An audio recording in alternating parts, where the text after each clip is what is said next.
नमस्कार दोस्तों। दिल्ली में 27 साल बाद कोई मुस्लिम मंत्री नहीं होगा।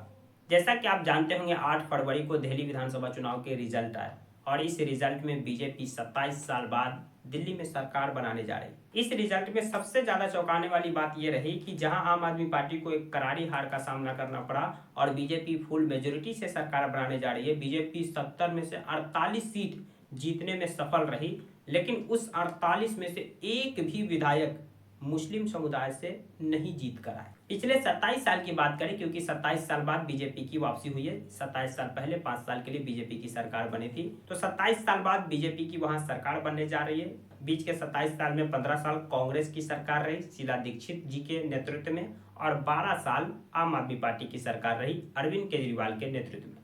15 साल जो कांग्रेस की सरकार रही, जिसमें शीला दीक्षित दिल्ली की चीफ मिनिस्टर थी, इस दौरान हारून यूसुफ दिल्ली सरकार में मंत्री थे। तो वहीं 12 साल आम आदमी पार्टी की सरकार दिल्ली में रही 2013 से लेकर के 2025 के बीच। इस दौरान इमरान हुसैन दिल्ली सरकार में मंत्री थे। यानी कि कांग्रेस की सरकार हो शीला दीक्षित के नेतृत्व में या आम आदमी पार्टी की सरकार हो अरविंद केजरीवाल के नेतृत्व में, इन दोनों सरकार में कोई एक न एक चेहरा मुस्लिम मंत्री के रूप में जरूर थे। लेकिन जब 27 साल बाद बीजेपी की सरकार दिल्ली में बनने जा रही है, तो इसमें एक भी चेहरा मुस्लिम मंत्री के रूप में नहीं देखने को मिलेंगे। और इससे भी हैरानी वाली बात यह है कि ये तो एक दिल्ली विधानसभा की बात कर रहे हैं। देश का जो केंद्रीय कैबिनेट है, मतलब मोदी कैबिनेट सेंट्रल लेवल पर, इस मोदी कैबिनेट में भी एक भी मुस्लिम मंत्री नहीं है।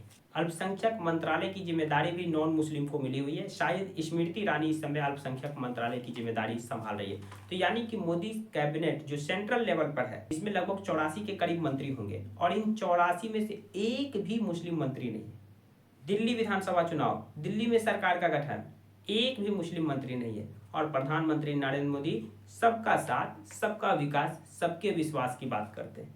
जहां कहते हैं कि हम सभी जाति धर्म समुदाय को साथ लेके चलने की बात करते हैं, तो वहीं अपने सरकार से लेकर के अपने राज्य सरकार में एक भी मुस्लिम को मंत्री नहीं बनाते हैं। प्रधानमंत्री नरेंद्र मोदी और बीजेपी सरकार की बात करें तो 2-3% वोट बैंक का ख्याल तो रखते हैं, मतलब 2% 3% आने वाले वोट बैंक के समुदाय के लोगों को मंत्रालय तो देते हैं, लेकिन 17 से 18% देश में मुसलमानों की आबादी है। इन वोट बैंक को प्रधानमंत्री नरेंद्र मोदी सीधे एलिमिनेट करके चलते हैं। बीजेपी सीधे एलिमिनेट करके चलती है कि इससे हमें कोई लेना देना नहीं है, ना हमें इनकी बात करनी है, ना हमें इन्हें कोई मंत्रालय देना है, ना इनका हमें वोट लेना है, ना इनके लोगों को टिकट देना है, ना इनके लोग जीत कर आएंगे। तो आप ही बताइए, क्या ये सबका साथ और सबका विकास, सबका विश्वास है?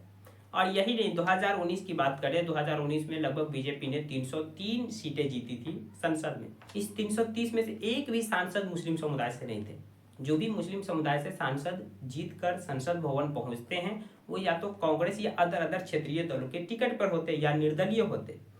लेकिन बीजेपी इतनी बड़ी पार्टी, 303 नंबर बहुत बड़ा नंबर है, और इस 303 में एक भी सांसद मुस्लिम समुदाय से नहीं थे। तो आप ही बताइए, डिस्क्रिमिनेशन कहाँ हो रहा है और कौन लोग कर रहे हैं? बाकी 27 साल बाद दिल्ली में कोई भी मुस्लिम मंत्री नहीं बनने जा रहा है। इसको लेकर आपकी क्या राय है? कमेंट बॉक्स खुला, कमेंट कर सकते हैं। जानकारी पसंद आई तो प्लीज वीडियो को लाइक कर दीजिए, चैनल को सब्सक्राइब कर दीजिए। Thank you for watching.